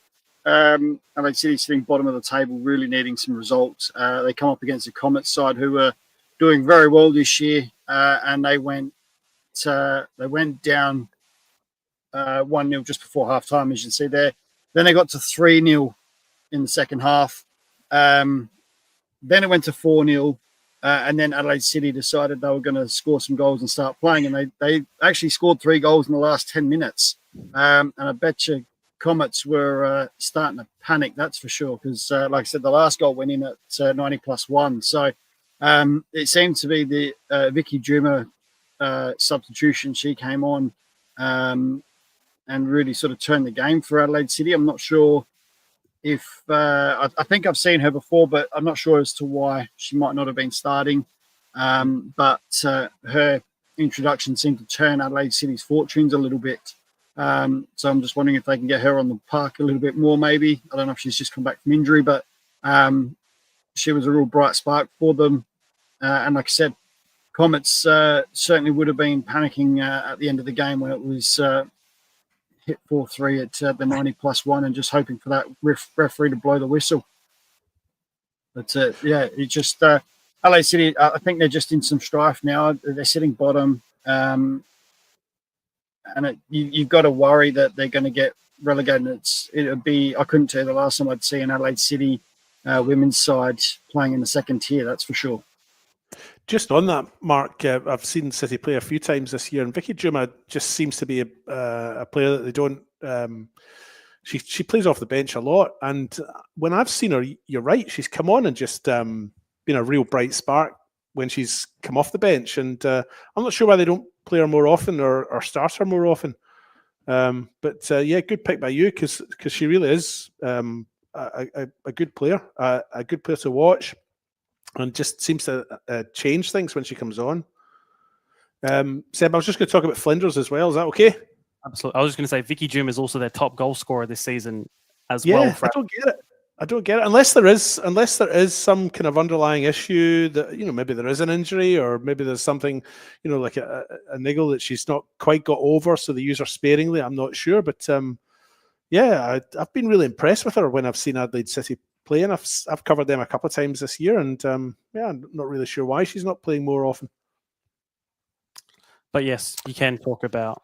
I was really just going to briefly mention, because I know you want to talk a little bit about them as well, but Flinders United, big win for them. They had a 2-0 win over NTC, and that combined with Campbelltown City's loss means that there's still a 4-point gap, or there is a 4-point gap between Flinders in 8th and Campbelltown in 9th.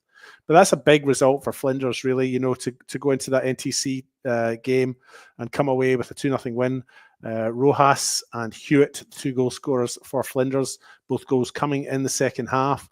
But just wonder how NTC are going now, because that's their second loss in a row. And if they had won those 2, they'd still be sitting second. As it happens, they're third, 2 points ahead of the chasing pack, Salisbury Inter and West Torrens-McCullough. So that was an interesting result to see. Yes, especially for to see with the cup final coming up soon against West Adelaide, who are still undefeated this season. Just looking at the table, West Adelaide top with 32 points. Adelaide Comets in second with 24. NTC, as we just spoke about, in third with 20 points. Inter and Burkalla equal on 18 points, by Inter in fourth, Burkalla in fifth, and Metro as well on 18 points. I forgot to mention, just rounding out that top 6. Uni behind them on 4 points.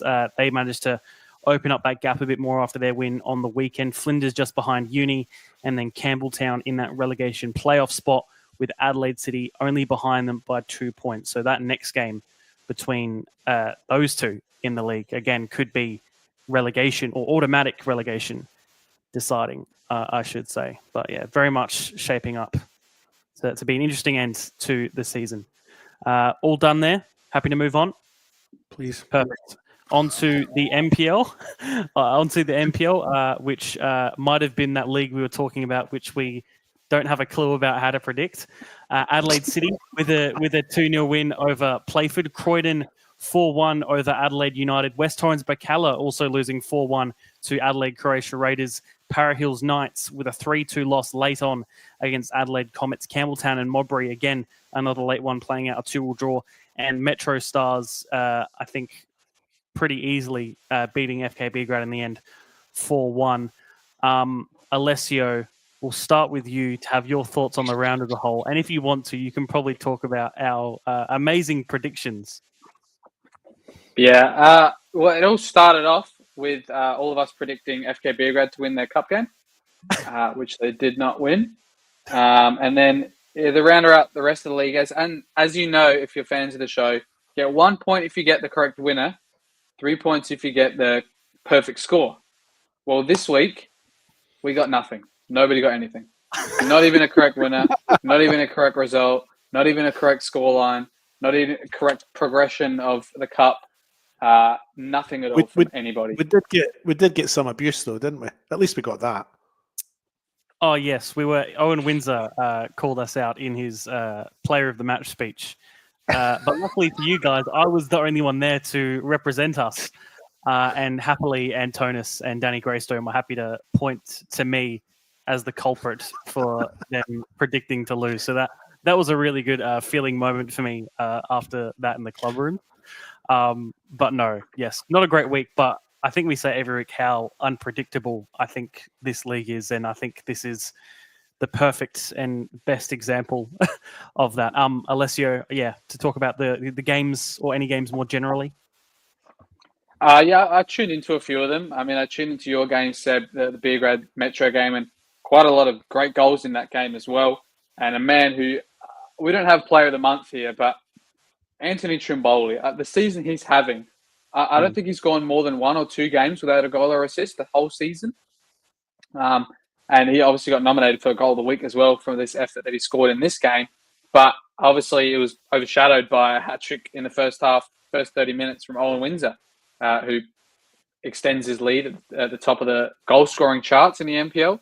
And it just seemed like Metro Stars were all over. I mean, some of the 1v1 runs that Chittadini was getting, Vissel was getting, it was really a one-team show. And after they got that penalty in the second half, which was maybe a little bit dubious, it finished things off as well. But I was actually very interested to see, with that injury to RB Mollis, I missed that in the stream, but they brought on Jake Porter from the get-go there. When they had, I think it was Woodfin on the bench, I'm pretty sure.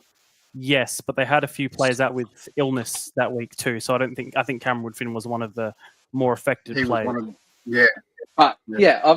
Even just seeing that, though, seeing them use Jake Porter from the off, the first sub with an injured sub, and from the little cameo he played the rest of the game, but the cameo of me watching him, he played very well. He seemed like he was eager to play, eager to take people on, progress the ball forward. He didn't seem like a board number 9 or a striker just waiting for them to put it on a platter for him. Like, he was involved. He was playing in the midfield. He won the penalty for the last one. He was involved with the assists for the other ones. But I was really impressed to see him step up and play a big part in that game. Elsewhere in the league, Adelaide City with an interesting win there. None of us predicted that, of course. It was a great win for them.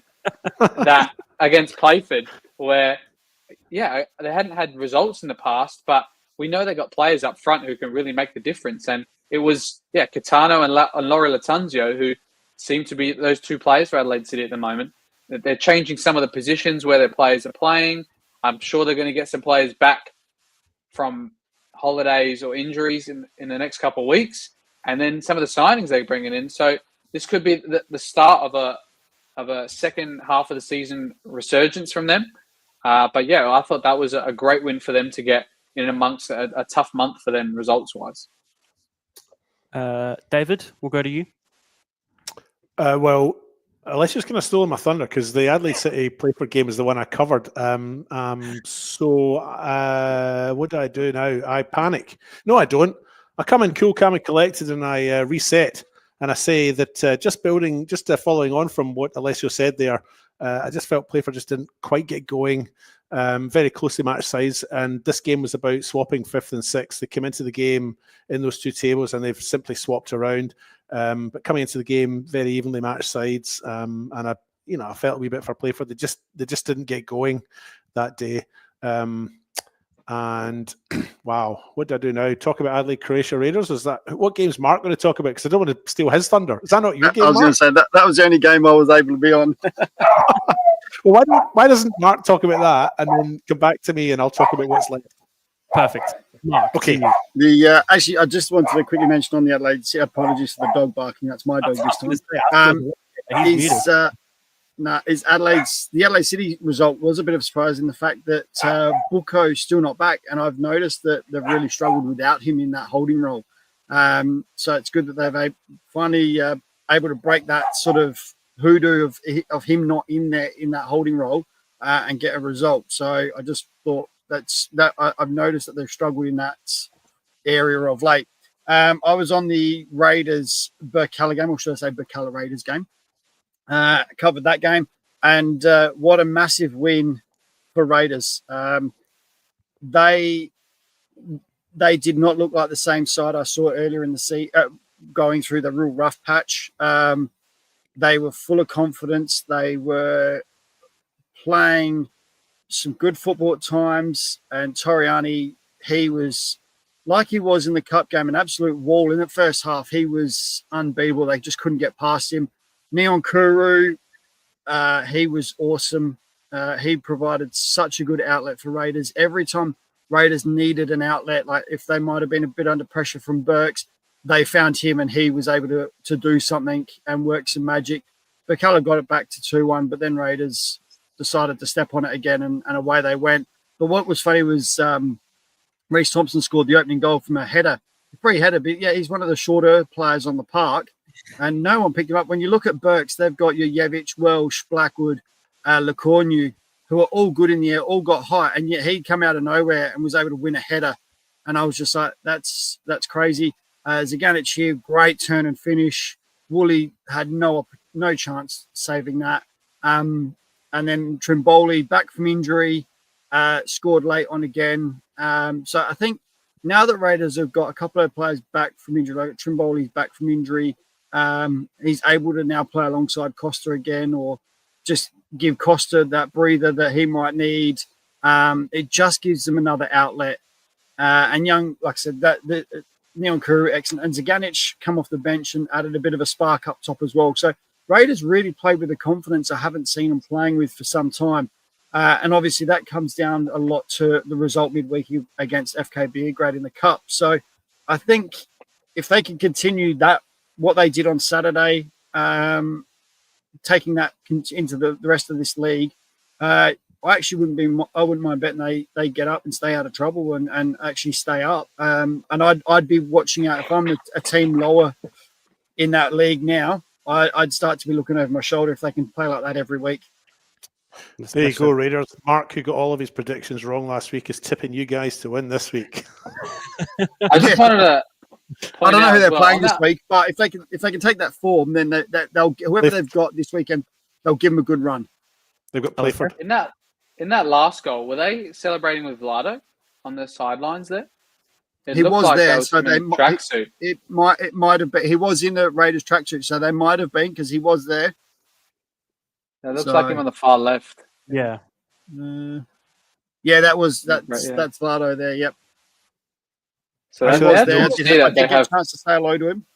I did say hello to him and have a quick chat with Vlado. So it's good to see they still have like a big connection with their coach. Obviously, something just had to change. And unfortunately, he was the one, but they still love him. They love him, and the club still do as well. Like even the people I spoke with, still so well spoken of Vlado. Like it was just one of those things that needed a change, and that was the change they made.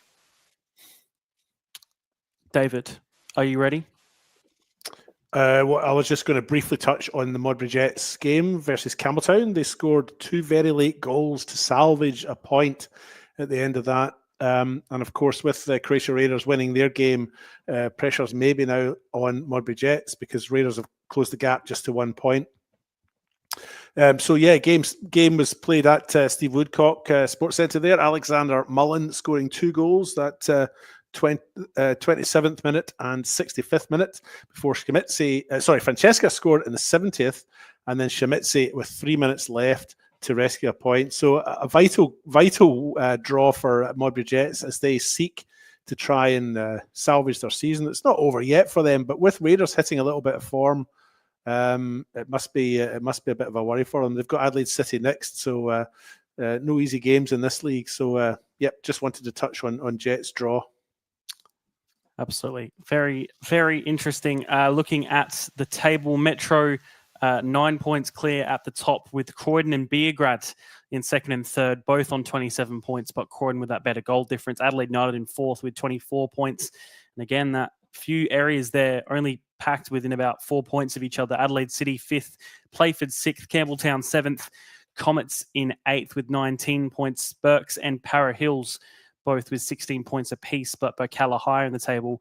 And then those 2 relegation spots, Modbury and Croatia in the bottom, but Croatia only 1 point behind Modbury Jets. Mark? And I was just going to say, I think they need a shout out is Croydon. They have been, as you can see there, 5 wins on the trot that we see from their recent form. They've been such a quiet achiever this year. And they're just going about their business each week. Whoever comes up, they played Adelaide United and beat them. And they just every time they thrown a challenge, they're coming up against it and just meeting it and doing really well. Like I don't think, and I'm not sure if any of us picked them to be finals or not this year, but they've just been absolutely awesome. I've watched them a few times. Really enjoyed watching them play. They've got options to break teams down. Passia John, Oscar Suttery on the wings are both playing well. And then you've got the likes of Andre Carl up top. And they've got Greco in the middle of the park just conducting things. They've been fantastic to watch. And I like I said, they're sitting second in the table. No one would have predicted them to be second at this stage of the season. But they've been brilliant. And George has got them working so well at the moment. He's come in this season, first year, and he's done brilliantly with that team, and I think they deserve a shout out because they've been brilliant. They really have been, and like I said, a surprise package for everyone. Yeah, very much a team that has, I think, gone under the radar for all of us. Yep. Yeah, everyone really. Finally, before we move on to our predictions, of course, the Australia qualifying final, the second one, Croatia Raiders beating FK Beergrad 1-0 due to a late penalty. David, we'll just go to you on this one. You were on co-coms. How did you see the game decided by a late penalty in the end? Perhaps maybe a bit anticlimactic, do you think? You're muted, David, by the way. Good thing I reminded him. Now you go. Always gets a bit of a laugh, that, doesn't it? No, I wouldn't just say the game was an anticlimax. I thoroughly enjoyed it. I found it very entertaining. I was on co-commentary with Lucas Ronaldo, and I felt the game was very enjoyable. In fact, as we got towards the end, when the penalty was conceded, and there wasn't any dispute from FK Beergrad when the ball was handled in the box, I was a bit disappointed because I did fancy another half hour of it, even though it was nothing each, and neither keeper had a solid save to make. It was a thoroughly entertaining game, and I didn't fancy penalties. I don't like penalties for the teams, but I fancied another half hour of it. So no, not an anticlimax. Thoroughly enjoyed it, and what a turnaround from Croatia Raiders, and to get the win and then to carry that form into the league game against West Torrance-McCullough at the weekend. I was going to say I should have worded it better. Maybe an anticlimactic ending, the game itself, but maybe the ending just by a penalty, maybe a little bit. Yeah, that was crap. Yeah. Excuse me. I mean, any game that's decided by a penalty kick in the last minute it's a bit of a blow, isn't it? From not only for the team that's lost, but neutral observers like ourselves, it was a disappointing way to see the game finish. And I guess part of me wanting the extra half hour was because it had been so entertaining. I was disappointed that it was decided in that manner. But that's football, isn't it? Absolutely. All right, on to our predictions. And Alessio, to you for this 2-week break. We didn't know how we went last week, so it's going to be a load of points, or maybe no points at all, considering our MPL predictions. Yeah, so in the previous one, I'm pretty sure I did give you guys the results for. It ended with Mark on 274, Seb 271, myself 267, and David on 262. And that was after a wild week for Mark, where he got 4 perfect scores and about 6 or 7 other results. This week, we had 2 perfect scores, one for Seb and one for Mark. Seb picked up 13 points, David 12, Mark 14, and me 13. So it's about the same gap around. Mark still takes the lead with 288. Seb 4 points behind on 284. Me 4 points behind him on 280. And David 6 points behind me on 274. So it was close for a couple of weeks. It was probably like 5 points in between all of us. And now, Mark's got another, 14 points above David at the moment. And just think, if we'd actually picked something right in the MPL, it could have changed all again. But none of us got a single thing right in the MPL this week. Yeah. Well, let's see if that improves this week with, I think, all of them. Right, we'll start in State League 2 North. Gawler Eagles versus Modbury Vista. A big one. What an enticing game this is. At Gawler, I'm going to go a 3-3 draw. I'm going to go 3-2. Hold on. I should. You said what, Seb? Well, we're doing the other thing. I forget now. You got to write it down, don't you? Yeah, true. These ones need to be written down. What did you say, Seb? 3-3. Mark? I'm going to go Gawler 3-2 win. And it's going to level things up at the top of the table. I was thinking about doing 3-2 as well. David? I'll go 3-2, but I'll go 3-2 for Vista. Okay. I'll go 3-1 Vista. Okay. To the south, Noarlunga United versus Adelaide Titans. I'm going to go with a 3-1 Titans win.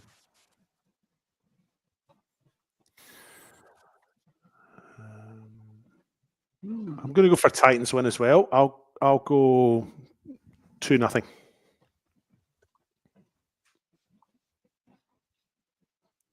I'm going to go 2-1 Noarlunga. You look puzzled. I go 1-1 draw. Okay. This is good. We're all over the place. Well, we're going to try something after last week. Just going back, actually, I had this point brought up. I can't remember if I brought it. Someone brought it up to me. Obviously, we were all sort of around the place last week, and I think last week was the first week we didn't know each other's predictions until I made the post and it came out, and yet we were all sort of wrong. So it's sort of interesting that maybe we do influence each other a little bit to try and not pick the same thing. Well, do you know what's funny is when I sent you through all my predictions, Seb, I thought to myself, I'm picking the upset here with FK Beergrad, thinking all three of you would have gone for Metro. I was like, yeah, they've all gone Metro, surely. I'm going for the upset, trying to get, some extra points or something. And then I look at you released it the next day, and I'm like, crap, we all picked FK Beergrad. I think that's because I think I picked him because I was going for an upset as well. I thought if there's going to be an upset, that's the game. Yeah, I thought, you know what? I thought they'll take the confidence of the cup win into that game. I thought, you know what? And they'll do something. But that was where I thought one of you guys would at least pick Metro. But then I looked at it and it was all 4 of us had picked FK Beergrad. No, so there is definitely some influencing when we're doing it together. When we're all doing this. In the WSL, Elizabeth Grove versus Modbury Vista. Oh. Yeah, see, I picked a good one here. I'm going to go Vista. 3-1 Vista. Alessio 3-1. I'm going to go Vista as well with Alessio, but I'm going to go 5-2. I'm going to go 2-1 Vista. Do you know, I'm going to go with Vista as well. I would have backed Grove, but Grover winning a lot of games, but they're not scoring an awful lot of goals in the process. 1-0 last week, 1-0 the week before that. So I'm going to go with Vista to win this one 3-1. Okay. If Grove had won those games by a lot, I would have gone with Grove. Okay. I was expecting you to pick the upset there because we all picked Vista. yeah. I would have picked it if Grove had won if Grove were winning their games by 2 or 3 goals, but they're not. They're only winning by 1 goal. Yeah. State League 1, South Adelaide versus Vipers. Crucial on survival, I think. They're currently, 6 points off of South Adelaide. If Vipers win this game, it'll be 9 points. You think it's them done? I think if Vipers win that game, I think Souths are done. Okay. Yeah, because they'll only have 6 games left after that, don't they? Yeah, 6 points. That would be, what will it go out to? 9 points, is it? Yeah. Yeah, 9 points with 6 games to go, and they're not in good form. So if Vipers get the win, I'd say that's South's done. And Souths have lost probably 2 of their key players over the past. Well, they've lost their top goal scorer. Goal scorers, yeah. I'm going to have to go Vipers 3-0. I'm going to go Vipers as well. I'll go for 3-0 too. I'll go 3-1 Vipers.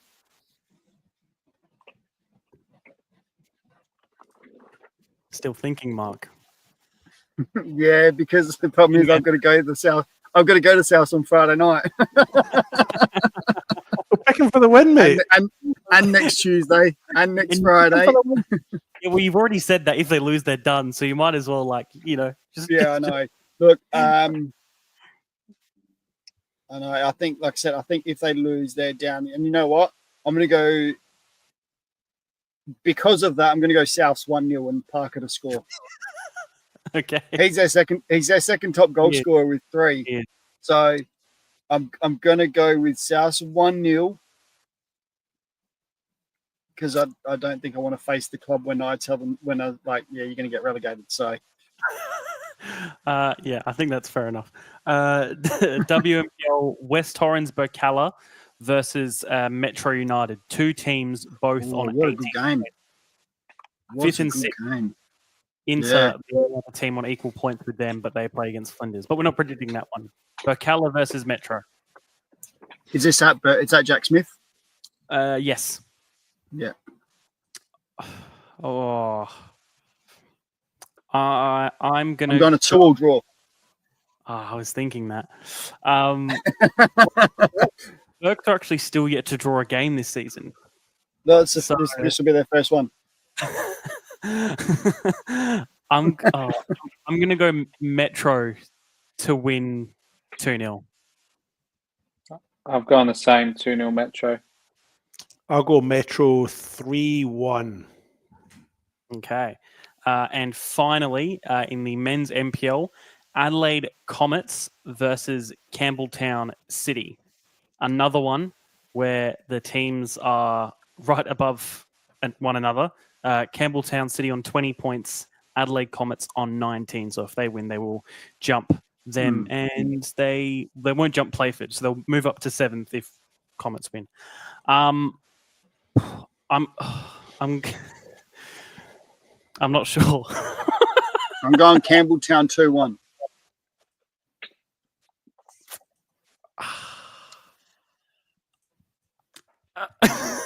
I don't know. Yeah, I'm really not sure. Comets. I'm going to go 2-1 Comets. I'll go for a draw. I can't split them. I'll go 2-2. I'm going to go for a 3-1 to Campbelltown. Got there in the end. Good. Of course, as always, our full predictions will be released tomorrow morning if you're watching live, or if you're listening, they're probably already out on our social media. Cool. That's us done for another week. Anything to add from the three of you? No, really. I mean, get out to the football. I think there's, a few games spread over the days this weekend, so it's not all on Saturday. Tomorrow night as well. Adelaide Uni are playing on in the men's. Yeah, that's State League 2 games are tomorrow night, aren't they? Are they? I think it's only that Just one game, is it? Oh, okay. Sorry. But yeah, make sure you get out to them. Make sure you start booking those weekends for the Croatia Raiders home game. Keeping that date saved, and otherwise, get out to them. And it's getting nice and hot now. And tell us if you hear about any more signings as well. We'd like to release them here if they haven't been announced on their social medias. Yes, absolutely, always the best. Mark, David, anything to add? Nothing from me. Nothing for me. Just a reminder for you, Seb. What? The banner that keeps going across the top. Oh, yes, the banner. Oh, yeah, I forgot about that. You can donate if you want to us. I should probably say this at the beginning of the show, because by the end, probably less people listen. I'll do it next week. Or have fallen asleep. Yeah, one or the other.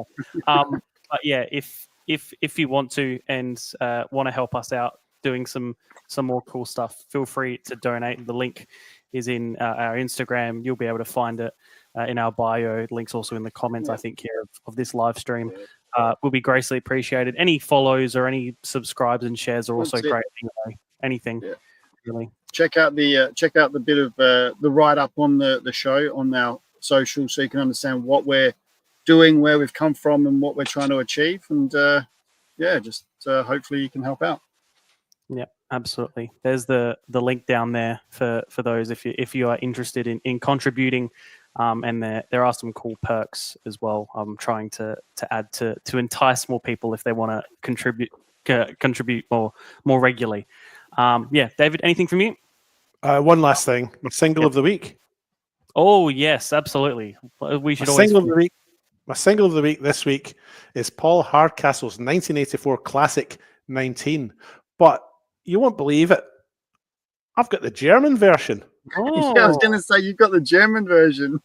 Yeah, so I must have picked that up when I was on my holidays or something. I'll be playing that one a wee bit later on. That's my single of the week. Very, very good. I do look forward. I do forget to ask. My apologies, but I do look forward to seeing where your eclectic music taste takes us. Always very good. Thank you for listening and or watching. Always good as always, Alessio. Thank you for coming back. Always good to have all four of us here. But yeah. Keep watching, share, comment, like, subscribe, all that stuff. Donate if you want, if you can. All greatly appreciated. We'll see you next week. Another big weekend of games. Hopefully we predict them more correctly as well. But yeah, for now, until next week, goodbye. And enjoy your weekend. Gotcha.